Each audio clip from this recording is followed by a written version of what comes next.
Hey everybody, Coach Pat here. And one of the biggest things that people ask me about in my coaching practice is how can I develop positive habits or get rid of negative habits? Like, Pat, I want to exercise more. I want to stop eating junk food, or I want to reach out socially, or I want to have a better relationship with my kids. And I get going and I do it for 2 or 3 weeks, and then I hit a bump, and then it's over. That's the story for lots of us, right? Like lots of us have lost 10 or 15 pounds over and over and over.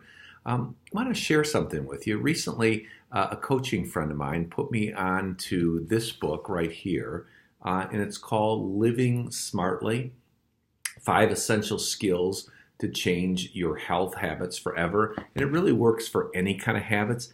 The thing I like about these people is they are scientifically based, they're simple, and they have 5 things that you do that if you do it, your chance of sticking with habits is much higher, right? And I was like, okay, I'll try this. Like, I wanted to get into running more. Now, I'm not really a great runner. I'm a guy who just kind of hacks around and runs.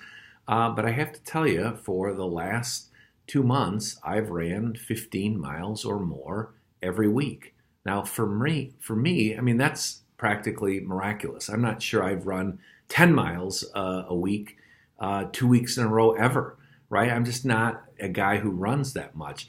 But I've been practicing this SMART system, and it's pretty simple, and it actually works. So I'm going to, in subsequent videos, I'm going to get into all 5 parts, but let me just lay out the 5 parts. It's pretty simple, right? It sounds a little like SMART goals. It's slightly different, right?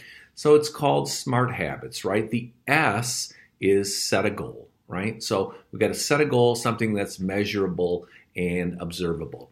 Okay, M is monitor your progress. You have to have some way to monitor your progress. I use Fitbit, I use MyFitnessPal, all that kind of stuff to monitor my progress.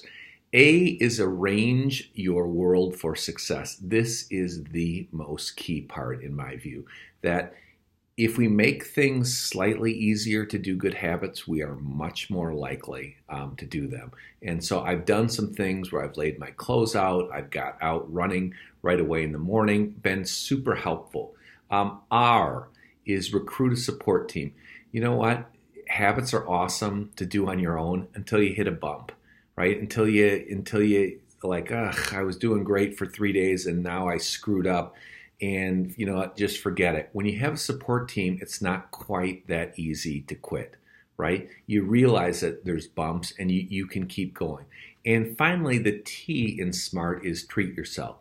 You know what? You can't say, I'm going to do this the rest of my life. It's going to be awesome. And I'm not even going to think about it. It's like, we got to reward ourselves intermittently, or it's very hard to keep stuff going. So SMART habits, really a game changer for me. It's been a game changer for a bunch of my clients as well. So in subsequent videos, I will break down each of the 5 parts in a little bit more detail, but I wanted to let you know that there actually is a science to habits. So it's Coach Pat with the 1 Minute Coach, because sometimes 1 minute is all it takes.